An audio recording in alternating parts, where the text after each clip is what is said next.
I'm Coe Booth. I'm from the Bronx. Anybody? Bronx? Anybody? Hey, anybody's from Brooklyn? Where it's actually nice and things go on and you have actually things to do and stuff. Well, where I live is like nothing. It's like ghost town. Like it's so. I want to be in Brooklyn so bad, but I'm poor. So anyway, so I'll tell you a little bit about myself and maybe how I got started writing, and then I'll introduce my books, and then I hope you have questions because I'm not even awake yet. I'm a little bit. Anyway, like I said, I grew up in the Bronx, and I was that kid in the back of the room that always was writing. I don't know if you guys know anybody like that. Maybe people who are always drawing. Do you have any friends who are always in the back of the room drawing comics or something? I was like that. Are you like that? Yeah. I was like that, but with writing. I was in my own world all the time. I have my second grade report card, and it's complaining to my mother, basically. The teacher was complaining, saying that I wasn't paying attention at all. All I was doing was writing stories. So I would take loose leaf paper, staple the sides together, make a little booklet out of them, design the cover, which was always bad, but I love designing the cover. I love putting my name on the cover. I love writing chapter 1 inside. And then I would get into my own world, and then the teacher would come around and snatch the book because I wasn't paying attention, like they were doing math or something, and I was doing my book. So this is my life forever. I always loved reading, but I never found anything I liked to read when I was young. I wanted to read books with black people, and all the books around at that time, and this is like in the late 70s, 80s, you know, so all those books were like about sharecroppers, slaves, you know, and I just couldn't relate to them, and it took me a long time to find books that I liked. So I was just writing the kind of books that I wished existed in the world. And I think I was in like 4th grade or so when my teacher, she introduced me to Judy Blume. Anybody? Yeah. Judy Blume? See? And that was when I became a real reader, because even though the characters didn't really look like me, I kind of related more to those stories than the ones that were written, you know, for black people. So I was like, okay, when I grow up, I want to be the black Judy Blume. That's what I want to be. And that didn't work out for me, but that was my goal anyway. So when I was like in middle school, high school, all I was doing was writing. I never paid attention in school. I was like, I did, you know, those standard tests you have to take. I did those really well. Like I was a reader, but I never did well in school as far as grades are concerned. In high school, I had to go to summer school 2 years in a row, and mostly because I was just in my own world writing. I was always getting in trouble for writing. I never once did one teacher ever say, you seem to like doing this thing, maybe you should pursue this as a career. It was always like, we're doing history and you're writing, this is bad, you have detention, like, you know. So, so I come from a West Indian family. Any West Indians? Oh, okay, finally, you know, I ask this question a lot, and I was in Minneapolis last week, and like not one West Indian, I did like 10 visits. Like, where are the West Indians in Minneapolis? They don't exist. Anyway, I come from a West Indian family, and as you know, who are West Indian, the parents, you know, they want you to do something practical. You know, like I said, I want to be a writer. They're like, great, fine, yeah, but you're not living here for the rest of your life. You got to leave. So get a job, something to fall back on, you know. And so I was always thinking, like, what do I want to do as a second choice? You know, so I went to college, and I was like, I want to be a special ed teacher. And then I got there, and all the people who wanted to be teachers were so enthusiastic about teaching, and I was like, I liked teaching, but it wasn't like they were really into it. And I was like, well, maybe regular ed, not special ed. And then I still didn't have the same dedication they had. Then I switched to English. I'm like, I want to be a writer. I'll study English. That makes sense. And then I took a class called British Literature before 1600. It was bad. We were reading the Canterbury Tales and in Old English, Beowulf, and it was not what I wanted. So every semester I was in college, and I just went up to one of the SUNY colleges upstate, Geneseo, great school if you're looking for something. But I kept changing my major because I didn't really know what I wanted to do except for write. But I knew I needed a job because I wasn't going to be able to go back home. So I was a mess in college. I loved being there, but I didn't know what I was studying. So after 2 years, I dropped out.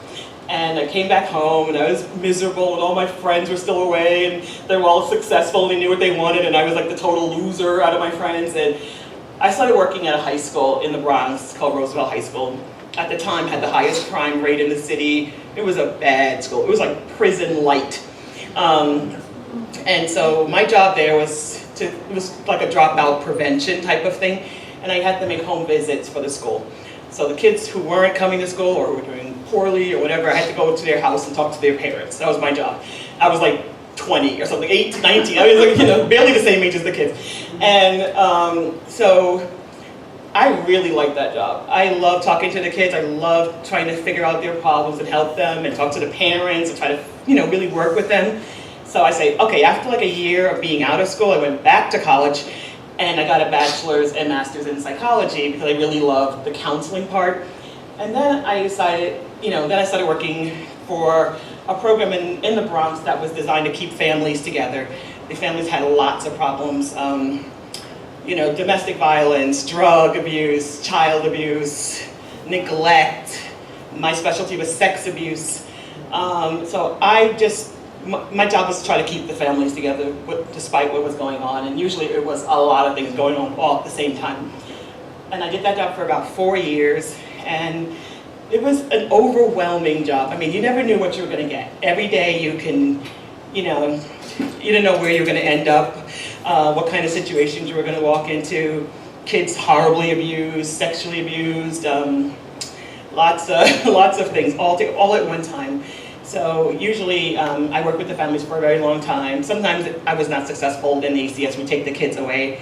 Sometimes you try, and it's like they just weren't working with me. Sometimes I had a lot of success, and but I love working with the families. And the thing that kind of got me, even though I'm from the Bronx and I grew up in the Bronx my whole life, it was just a different experience getting to walk into somebody else's house and really understand how they lived and try to really get, talk to each kid by themselves and really understand each person. And that kind of thing got me. I was working in the job for like 70-hour weeks. It was really long and crazy. And finally, my friends who I grew up with, they came to me and they did an intervention. Do you know how when someone's on drugs and your friends get together and they're like, you have to stop, you need help? Well, that was what my friends did to me, but it was about the job, not about drugs. They were just like, you are working way too hard. When we were growing up, all you were doing was writing. You don't have time to write anymore. You got to give this job up and you have to go back to writing. And I was like, but I love my job. I'm helping people. And they were like, no, you have to give this up. So I actually listened to them and I quit my job and I started teaching at a college. I taught psychology and English. No, I didn't have a degree in English. And I started writing again, and it was like a new thing for me. I even went back to school and got a second master's degree in writing. And that was when I started thinking about what kind of books I wanted to write. And all the jobs I had, the job working with the school and making home visits, and then the other job doing the crisis intervention with families, all that stuff kind of came back to me. And somehow I started writing my first book, which was Tyrell. And you guys read Bronxwood, right? So Tyrell is the first book that I wrote. And it's the same character, Tyrell. And it takes place about 7 months before Bronxwood. And in this book, I don't know where the idea came from, because I really still wanted to be the Black Judy Blume and write about little girls getting their period. But I don't know where this came from. So all of a sudden I'm writing a boy book, which, what do I know about writing a boy book? I was really nervous about writing it. I just figured I'd try it a little bit and see if it makes sense to anybody, but I was really not confident that I could pull off a whole boy book. But after I got into this book, he just kind of became a real person to me, Tyrell, and I love writing in his voice.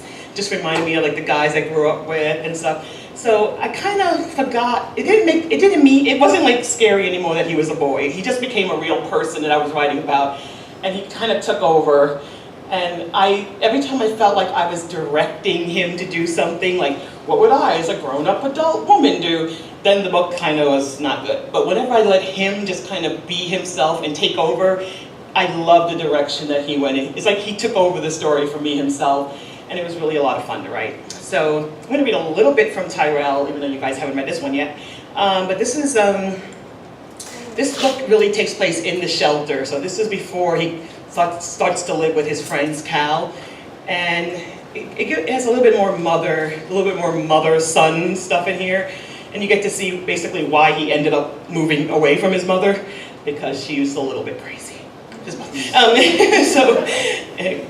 My mother's like, who? That mother in the book is so crazy. I'm like, it's you. But she sees no resemblance to herself. I mean, she's not this bad, but anyway, so I'm gonna read a little bit from Tyrell, and this is a scene early in the book where he gets to the shelter where he's gonna be staying basically for the rest of the book.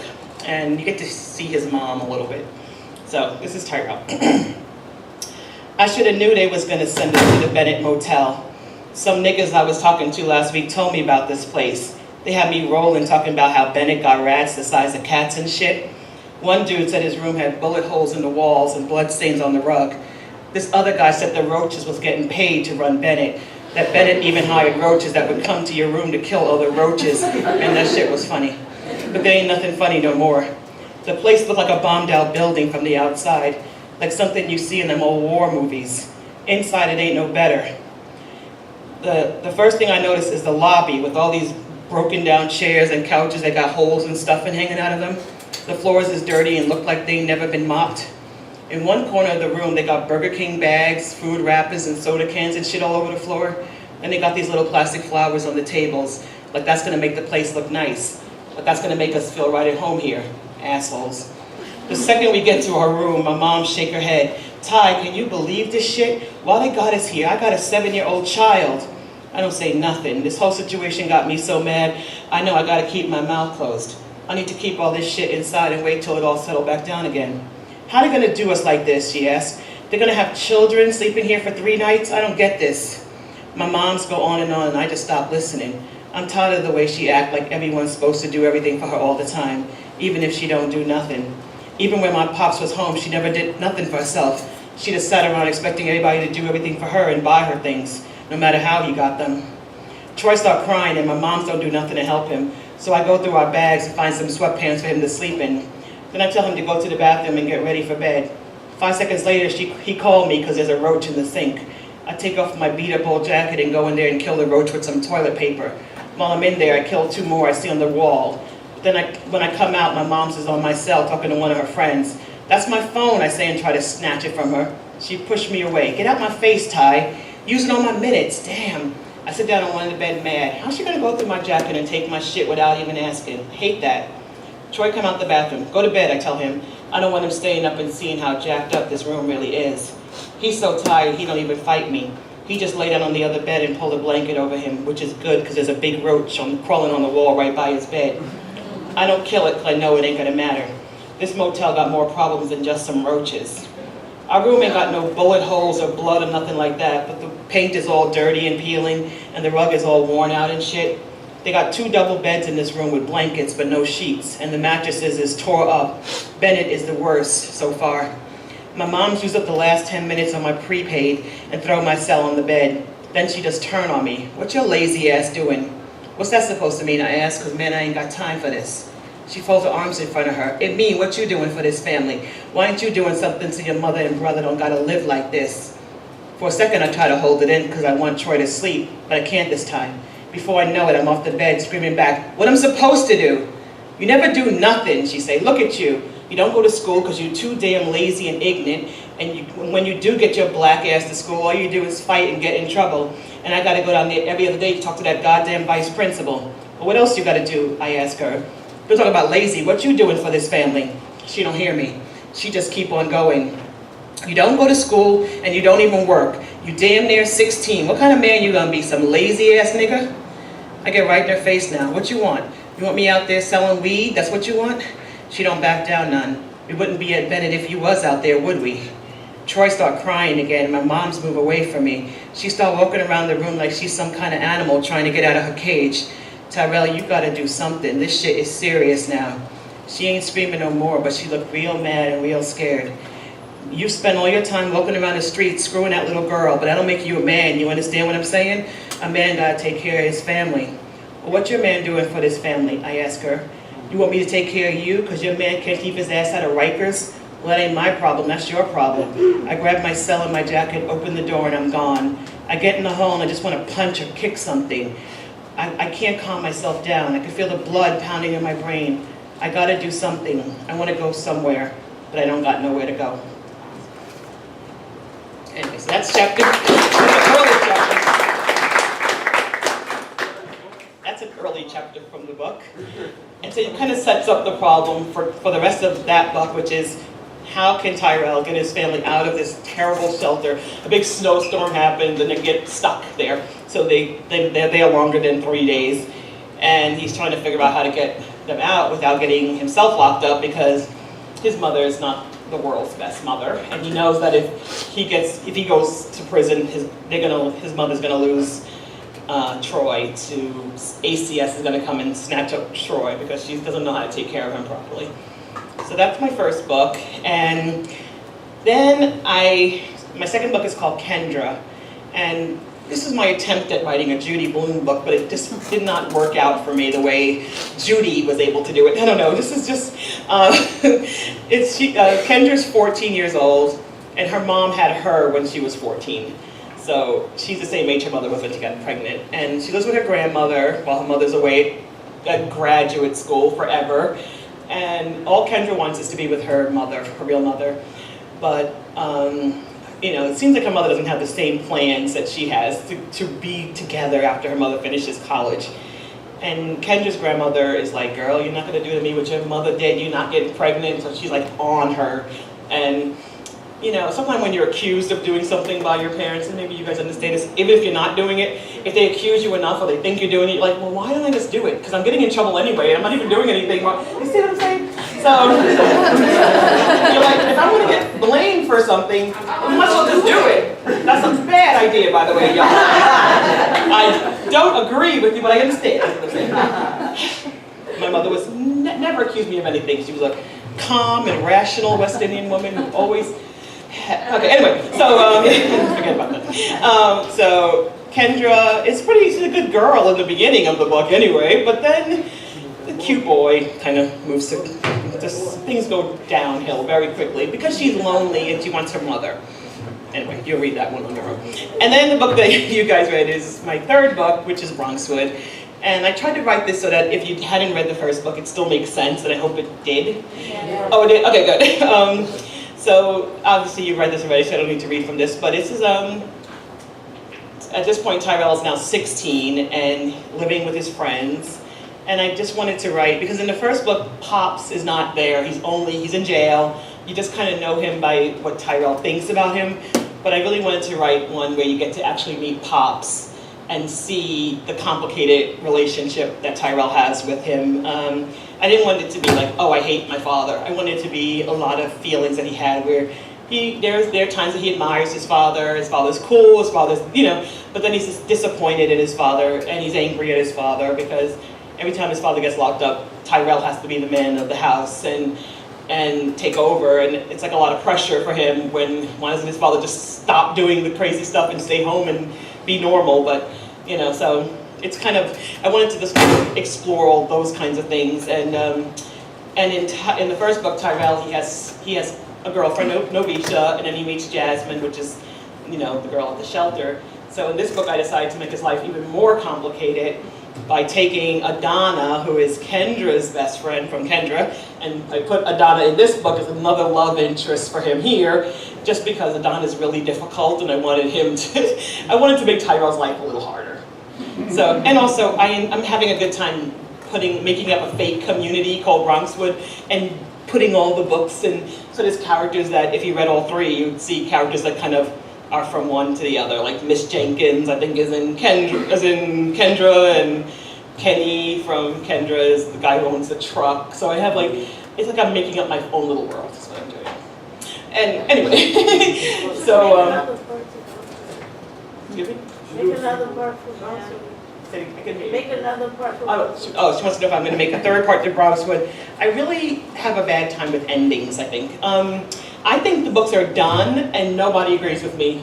So after I wrote Tyrell, I thought it was a nice ending. Like, he moved in with his friends, that's it. Then everyone was like, oh, you left me hanging, you gotta write another one. So I wrote Bronxwood. Now I think it's a nice ending where no, it's not good. I'm gonna be writing this character, he's gonna be 47 years old in a nursing home, and he's gonna, 47 in the nursing home.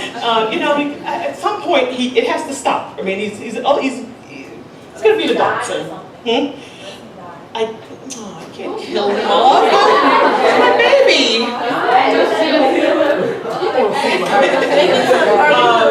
I did, when I was writing Tyrell, I couldn't figure out how to end it, and it was like, I had a deadline, my editor was like, okay, look, it's time, can you finish the book?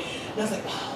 So I did have these thoughts, like you said, kill them off, like, I was like, okay, maybe giant ants invade the Bronx and they kill everybody, but he's telling the story himself, so it's kind of hard, if, you know, to, unless he's like, I am now dead, I'm a zombie. Then it becomes a whole different kind of book. Oh, you're saying kill Tyrell and have Troy take over the telling of the story? Now, what about my mother is dead! What about Cal? Cal's in jail at this point, but we don't know what's going to happen. I don't know what's going to happen, so we don't know. Maybe At the end, it seems like you're gonna run away with Jasmine. he runs away with Jasmine. That's not a good ending. No. He's like, come on, let's go, and that's it. I want you to use your imagination. I did. She's like, I use it and I got stuck. That's it. Well, I'm in the same place you are. I don't know what happened out there. So yeah, I think I have to write one more, and I'm going to really work on ending it, like end, you know, like really end it. In Troy's voice. Troy, she's saying that Troy. But a 7-year-old narrating a book or an 8-year-old is not really interesting to teenagers. I mean, he has to be older. Make him older, like 15. Age him a little bit. 13. He's like 15 now. And then Tyrell's like 25 or something. All right, I'm going to work on the next one, but I do have another idea for a book that I'm writing now that just started, but it's not Tyrell though. But it's going to be good, I hope. So I'm just like in that stage where the idea is kind of there, but I don't have the characters' voices in my head yet. You see, when you're a writer, you want to hear voices in your head. When you're not a writer, it's not a good thing. It's a bad thing to hear voices. But when you're a writer, it's a good thing to hear voices. So right now, I don't hear the voices, but I kind of have an idea for something. And I know it's going to be a boy and a girl, and it's going to be dual point of view, first person. So it should be interesting, hopefully. See what happens. Anyway, can I stop talking now and answer some questions? I don't know. Yep. Yes, question.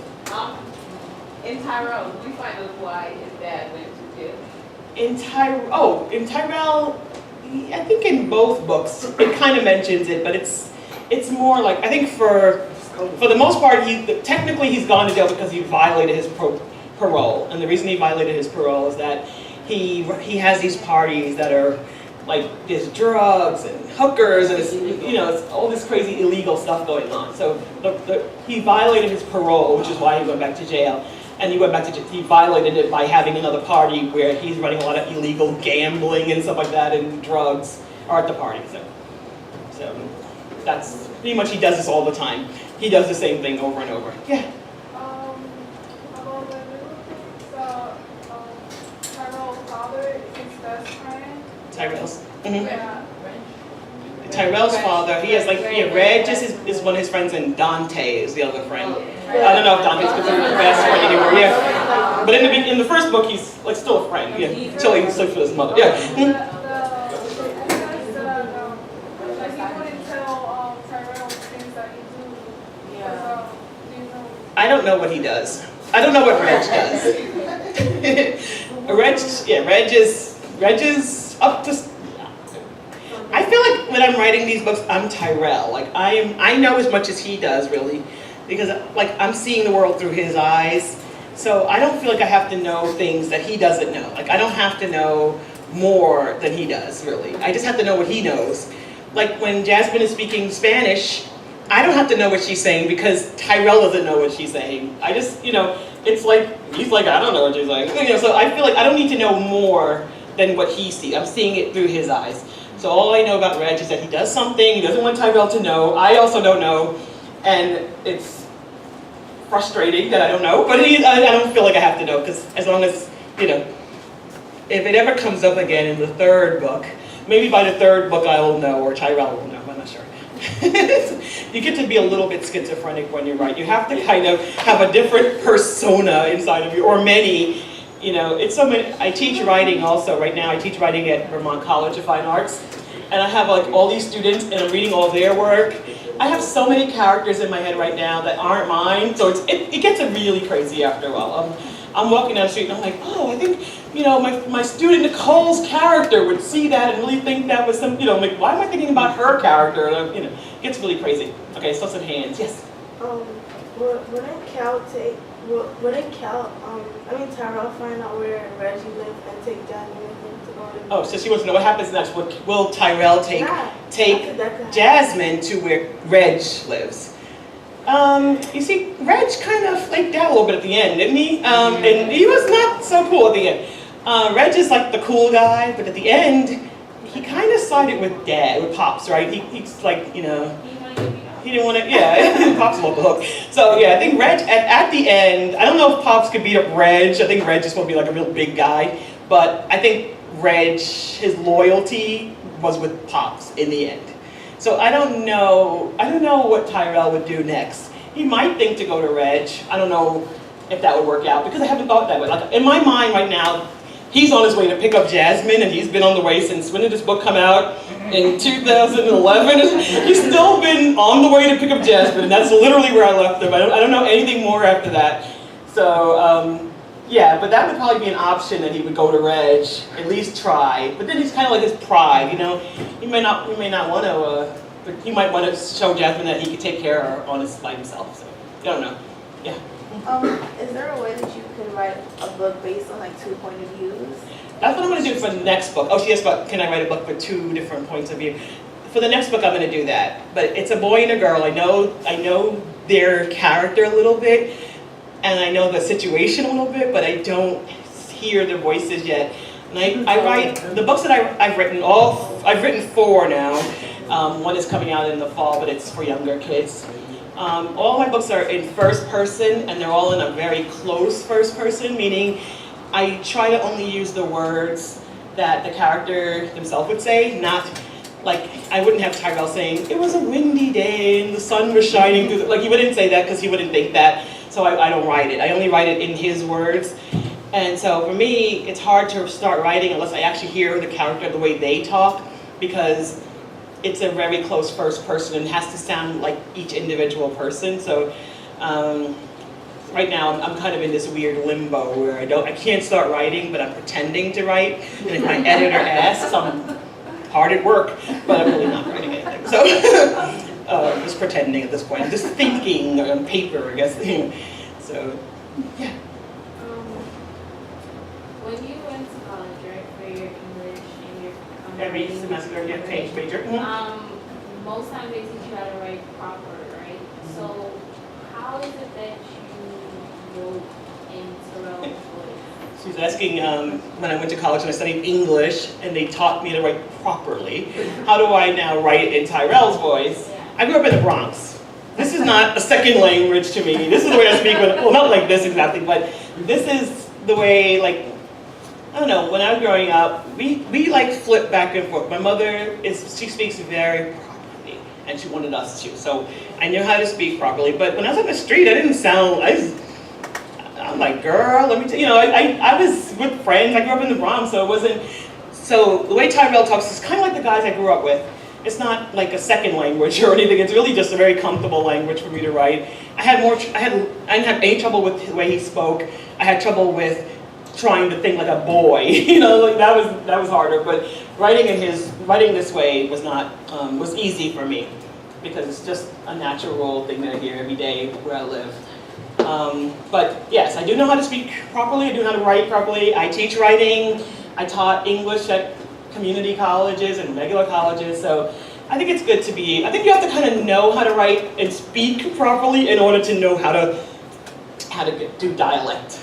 Did you ever think about like doing research because you live in the Bronx? Have you ever like gone out and asked questions from that? Oh, so what did I do? Research. Well, there were times when I did research. I did research for the book because I'm not a boy and I really wanted to understand what that experience was like. So when I was I wrote this book when I was in school. I wrote most of it when I was in my master's program.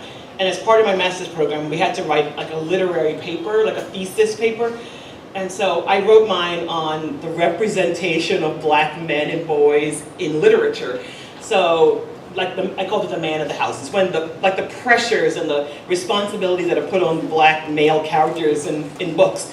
So I kind of got a little feel for that because this is a 15-year-old character, yet he is literally the man of the house in the book. He's running things. His mother's putting like the pressure on him to get them out of a shelter and take care. You know, he's like being like the husband.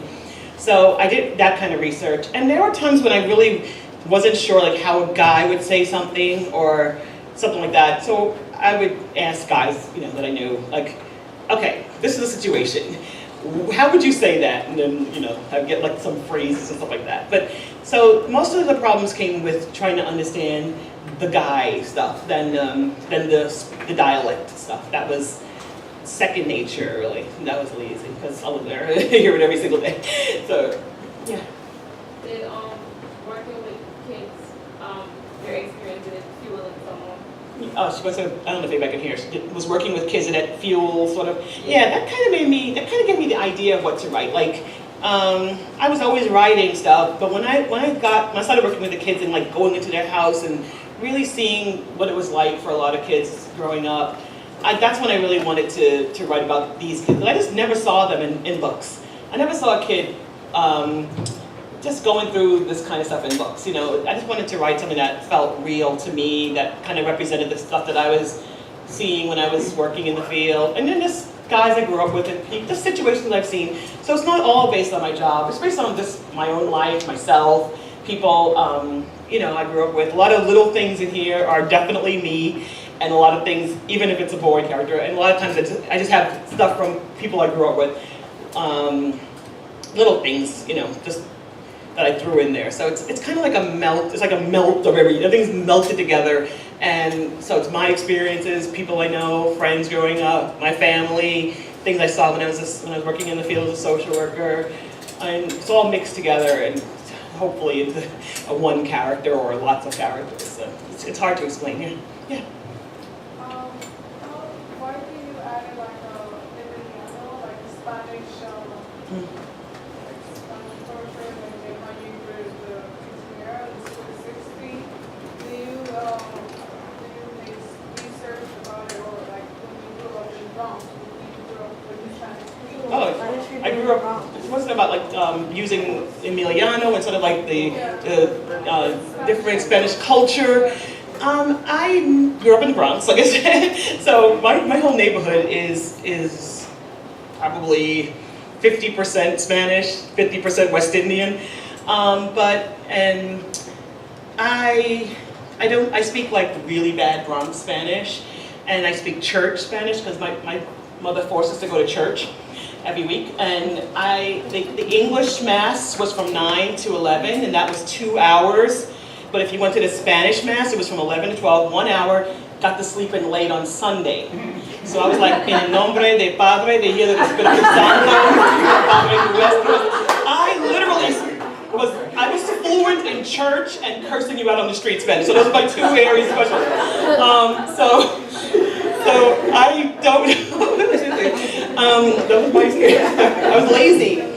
And I didn't like going to church. Anyway, so yeah, so I know a little bit, but again, because I'm writing it in Tyrell's point of view, I only need to know enough about Spanish culture as what he knows, or what, a little bit more, like, because Jasmine wants this party, you know, and so, I don't know.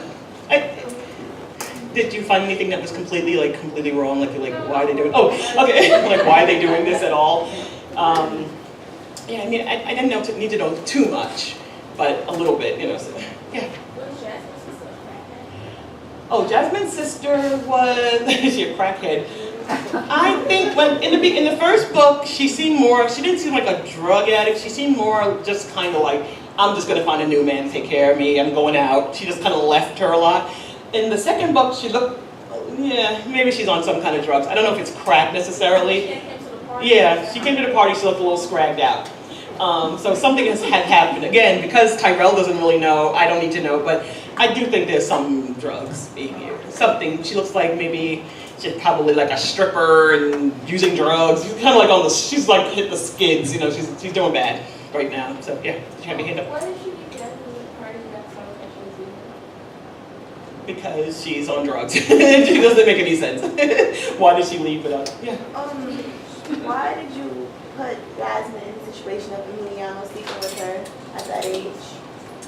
I had so many cases like that when I was working with the families, where Young girls were with old guys, and you know, a lot of times I would get a case that this 15-year-old is living with 37-year-old man, and I'm like, you know, so I go there, I talk to her parents first, and her parents would have no problem at all with this. Like they know where she is, they know the family, it wasn't like a problem at all. And a lot of times the parents would be like, I met my husband when I was 14 and he was 28 and we're together for 20 years, you know. But they didn't see the problem. It was a cultural difference a lot of times.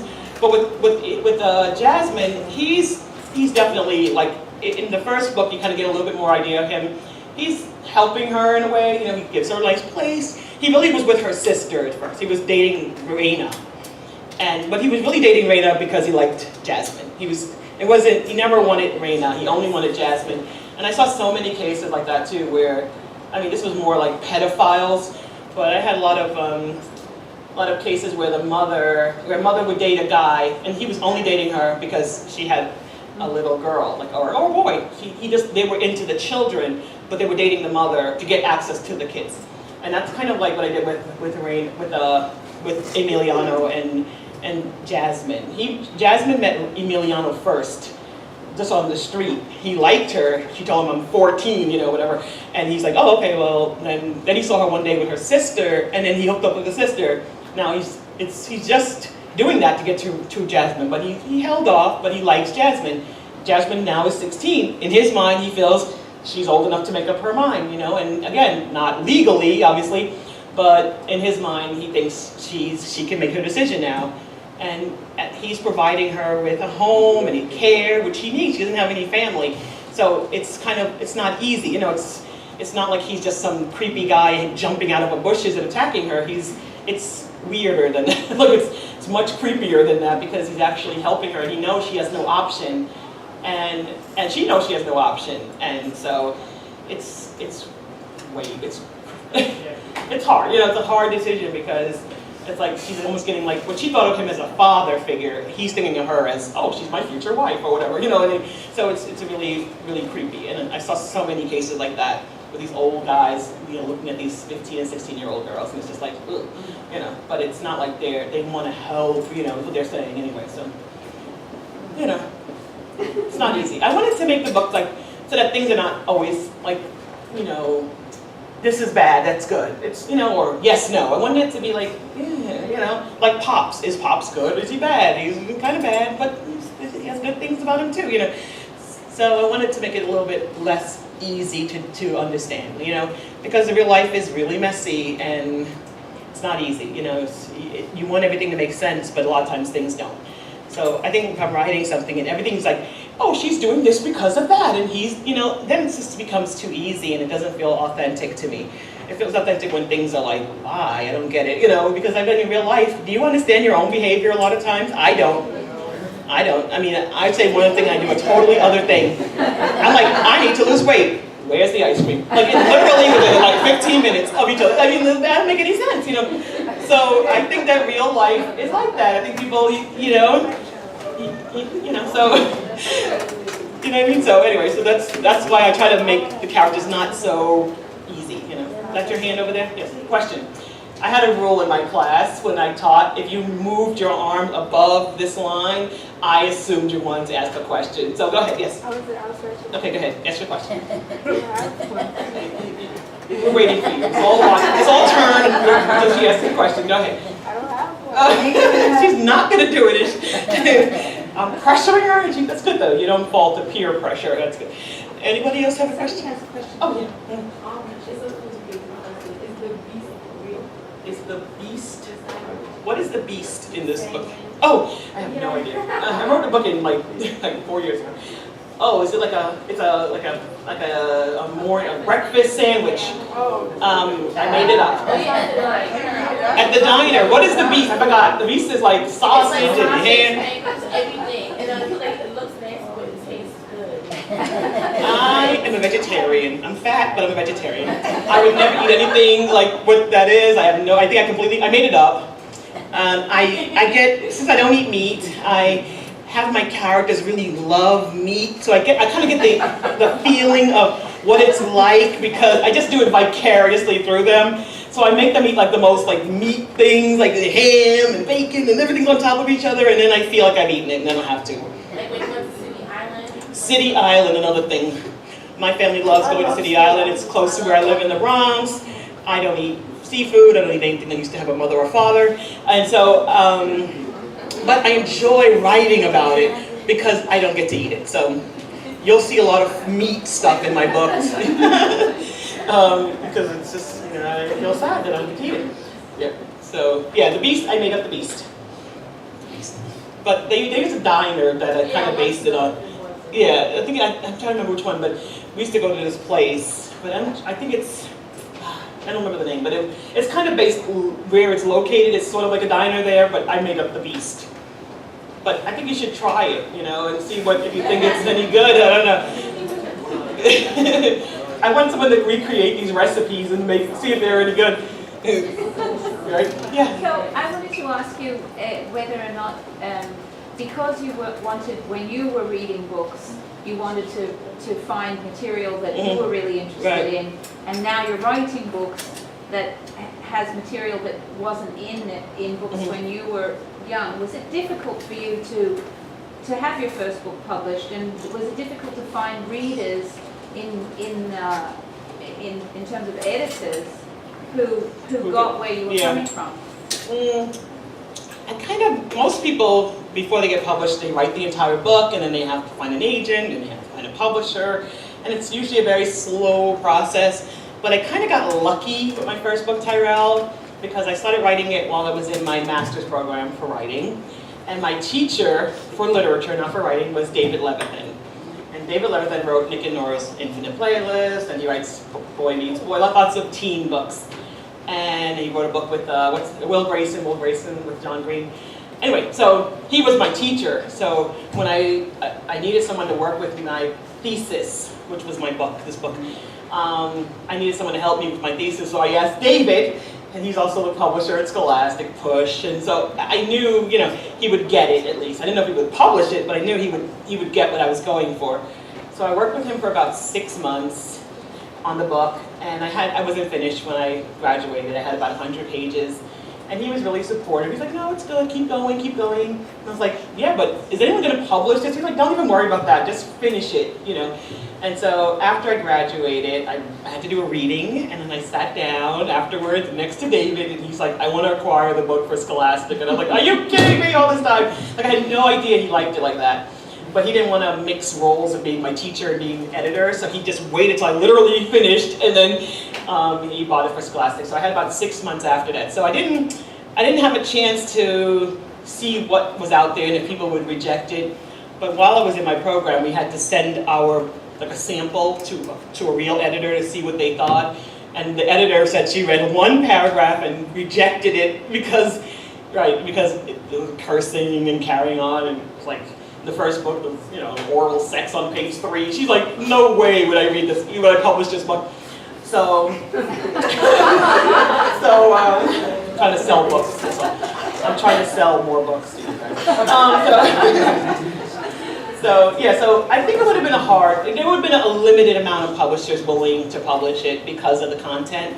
But I got a little lucky by getting it to him really early. So. I also wasn't sure, a lot of times when I was in my writing program, a lot of the teachers were like, I like this, but it's not for kids, because the content was just, you know, and I was like, well, maybe I'll have to publish it as an adult book. I knew I wanted teenagers to be the reader, and I figured there's some books that I read, like Push by Sapphire, and books like that are technically an adult book, but are read by teens. So I figured maybe it would be something like that if it wasn't published for teens, but got lucky, so, you know. I definitely wanted it to be read by teens. That was my goal. So. Would you speak to your readers through your cover? That influence on the cover? Covers are really tricky. My first cover for Tyrell, I love this cover. The designer at Scholastic put this together. I thought it was perfect. The cover for Kendra, I wish I had my iPad with me because the covers were so bad. They had like 4 covers that they made up for Kendra that were so terrible. Like, I was getting like panic attacks that I was gonna have that cover because it looked so bad. And then finally, I couldn't take it anymore, and I was complaining and whining like a 2-year-old. like, please do not give me that cover. And then finally, I just saw this picture on like a stock photo site, and I was like, can you just have this cover? And so I picked this out just because I was like, I couldn't take the other ones. They looked so, like, they were like brown, like sepia tone, like they looked like it was from the Harlem Renaissance. They looked terrible. So, and then Bronxwood, I got more say. I got to, we picked out, can you believe they actually had a model, come in and do this? And I had to pick backs of head. I got like a contact sheet.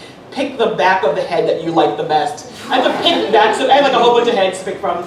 And then a lot of background art, background design, and then they just superimposed. So a model actually came in, and his whole job was to show the back of his head with headphones, without headphones, with headphones around his neck, different, so that was his whole job. So, and then I have a new book that's coming out in September, and I got a lot more say. I got to pick out the models. This little kid, he's only 11, the character, and there was this little boy, he looked so cute. My cousin, my niece was like, he's butter. I'm like, okay, I gotta pick him. He was so adorable, and the pictures came out really cute. So, so he's 11. And most of, all of the couples, they're like facing. They're facing away. Turned away. Why? I don't know, I think it's because the first cover, when he's turned away, and then the second one, I guess they wanted to replicate, they wanted to make it look like the first cover. And this one I picked out myself, only, I guess because in a way it kind of looks sort of like the same family of books, So I don't know if I'm going to always have them facing away. Probably all the Tyrell books will be facing away. Do you want to see what he looks like? I kind of like that you don't get to see what he looks like, because anybody can imagine him the way they want, Like some people, they picture him like a pretty boy, and some people picture him like, I just want him to be whatever anybody else. Like, I don't want to like get locked into one look, because then anybody's going to be like, oh, I didn't picture him like that. And like in my mind, I don't really see him. It's so funny because everybody says, well, what do you think he looks like? And I'm like, I'm so busy looking through his eyes. I don't really think about, I'm not looking at him, I'm looking through him kind of, so I don't really know. I mean, I don't picture him myself as a pretty boy, but I don't know, like average looking, I don't know, he feels like he's the best thing on the face of the earth, of course, but most guys I know feel like, no, I'm just kidding. I think he's sort of average to good looking, but not like that gorgeous or anything, Well, I like it. He's no Idris Elba. He's not like that, but anyway, no, that's fine. No one's that fine. Okay. Anyway. Yeah. Any more questions? No questions. No? Any writers? There's no writers in the room? Secret writers? Halfway? What kind of writing do you do? Free writing most of the time. He's free writing. Really get you writing a novel soon. Yes? I'm a poet. Poet? Ah. Good. Nice. I like that. You're a secret writer too? And what do you secretly write? Good. Okay, got another novelist coming out here. And what do you secretly write? Was your hand up? Oh, no, I'm just rubbing my forehead. Told you I have a thing, right? No secret writers on this side of the room? No poets? No graphic novelists? Nothing? Got a couple of writers coming up here, very nice. But anyway, when I was growing up, nobody ever told me that this was a possibility, that you could actually do this thing that you said that I wanted to do. Like, it was, nobody ever told me. So I will tell you guys, if you want to do this or anything, just really put your mind to it. Take it seriously. Don't let people tell you, oh, that's not practical to be a singer or be a dancer, whatever, writer. It's not practical, but you can still do it. So take it seriously. Tell people what you want to do. Don't hide it. Say it. Study it in college. Go to college. Study what you want to do. Don't study the safe thing that you think is going to get you a job. You can get a job doing it. Even if you study writing, you can get a job doing it. Study what you want. Get better at what you want. Take it seriously and tell people what you want to do. Don't hide it. Do it. You can do it. You can do it, because if I can do it, you can do it. Anyway, guys, thank you so much for having me.